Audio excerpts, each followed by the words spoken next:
if Franz Ferdinand was never killed? Well, first we'll need to look at the political situation of Europe during this time.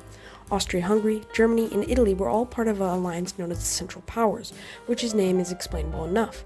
There were just a few problems. Italy desired the lands of South Tyrol and Dalmatia from Austria, and Italy and Austria have been rivals for most of their existence. Another problem is that with the alliance is that Germany and Austria have been rivals for centuries, as Prussia and Austria have been fighting over dominance over Germany.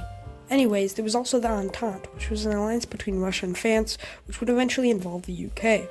France had always hated Germany and Austria, though they were chummy with Italy. Now, who was Franz Ferdinand? Well, Franz was the heir to Austria-Hungary and the nephew of the Emperor Franz Joseph. He went on a card ride through Bosnia and had his route sent in the newspaper prior to his ride. The Serbian terrorist group, the Black Band, had dispatched assassins to kill Franz, so they threw the bomb, which missed and hit the car behind them. Rather than going into hiding or going back to Austria, Franz instead visited the injured victims of the assassination, though his driver took a wrong turn and just by coincidence landed right next to one of the failed assassins, who shot him in his head, killing Franz. Now, Austria-Hungary was mad, and rightfully so, and they think that Serbia has something to do with it, so they declare war on Serbia, who's allied with Russia, who's allied with France. And now the Entente is at war with the Central Powers. But what if this didn't happen? What if, possibly, Franz Ferdinand went into hiding or went back to Austria? What would happen? Now, Austria itself, in my opinion, is doomed to fail.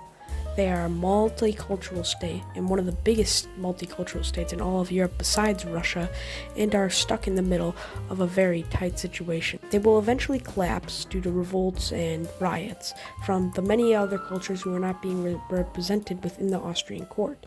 And I doubt any reforms will be made since Franz Ferdinand himself is a staunch autocrat, anti-democratic, and anti-Hungarian, which could sever ties with the Hungarian nobility, causing mass revolts and riots within the streets demanding independence from Austria-Hungary.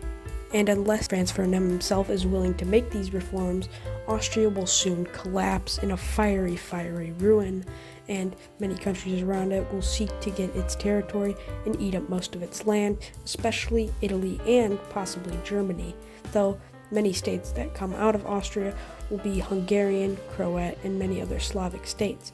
Even possibly Serbia might take territory from them if Austria-Hungary were to ever collapse. What would happen to other countries like Germany or Russia or even the Ottomans and France? What would happen to them? The Germans could possibly take Bohemia, Czechia, and even take Austria and the capital Vienna. I think that France would just show more aggression towards Germany, towards Alsace-Lorraine, and continue pushing their claims, though Russia, on the other hand, might completely collapse. There, right now, Tsar Nicholas has Rasputin calling most of the shots of his kingdom, and the people are probably tired of it. His serfdom and his laws, rules are horrible for the peoples, and most likely a revolution will depose the leader of Russia. France and Germany, on the other hand, might have a battle of their own, and possibly World War I, is inevitable. And anyway, I don't think that Austria will be ready for it. Possibly with Austria gone, Italy might be a little more friendly to the Central Powers and Germany as a whole, and on the hand of the Ottomans, they're also going to collapse. They're the dying man of Europe, and if they do join a team, it probably would be the Germans. But with Franz Ferdinand still alive, maybe, then we'll see what happens and we'll see what war breaks out. But remember, this is a hypothetical scenario, so I don't really know, and neither do you. And no one will ever really know what happens if Franz Ferdinand didn't die.